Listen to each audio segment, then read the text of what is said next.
Okay, 2 months now later, after purchasing the boat, I have moved it into the garage onto the dolly that I made, sanded the top side first, primed and painted it, filled in cracks in the gel coat. I filled in, this is all top side. You're looking at the bottom, I realize, but I'm telling you what I did on the top side. Cracks in the paint, the gel coat. There weren't any major issues with the fiberglass that I discovered while I was doing that. I just painted it. The color scheme we decided was going to be white on white. The bottom side, however, had huge scratches, gouges. And you can see the outline here. This whole area was a scratch down to the fiberglass, as was this one here, and these deep gouges alongside of it, and this huge gouge here, and all of these scratches here. So what I've been doing is I've sanded it down, filled using fairing filler and epoxy these gouges, so it's very, very smooth. You can't tell to look at it, but feeling it, it's very smooth.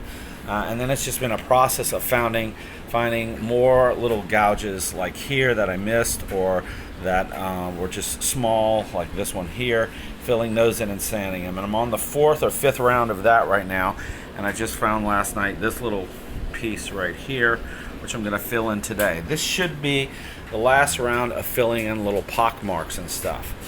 In addition, along the keel, I guess, here you'll notice from the bow stem, really, all the way along here, this was gouged out here, and from about here back it was flat.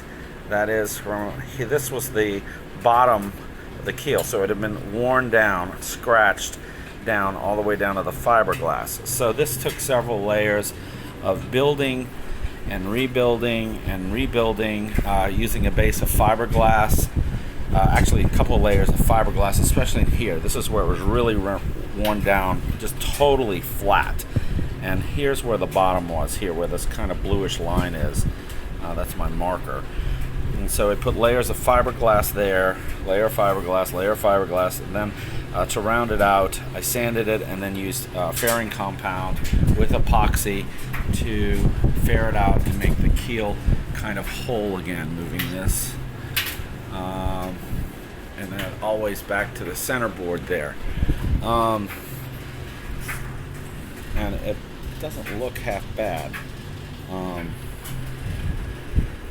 not in a rush, but I kind of want to get this part over with. And I want to get primer on the bottom and then the paint again. As you see, I've got a few spots left to fill in along the center board here. These two things, well, it look like they're PVC pipes actually.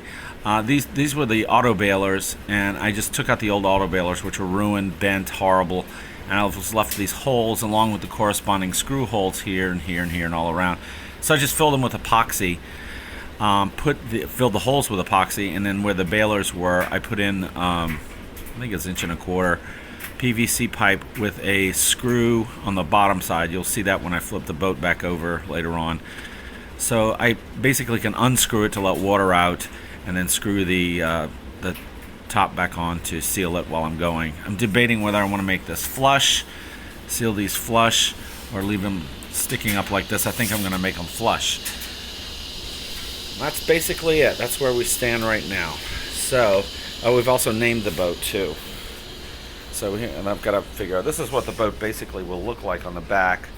We had to put in new gudgeons for the rudder, and I've got to put in a new drain plug there. These I could not get out to save my life, and that's basically about it. I think it'll be seaworthy in about 2-3 weeks when I finish painting and flipping. I'm going to do the last round of filling today, and then I'm going to start priming, I guess. A couple of coats of primer, a couple of coats of paint, probably 2 coats of primer, and 4 coats of paint on the bottom here. Also along here, just for added strength, see where it's worn down here, I'm going to put a large coat of epoxy on top before I start painting. That is it.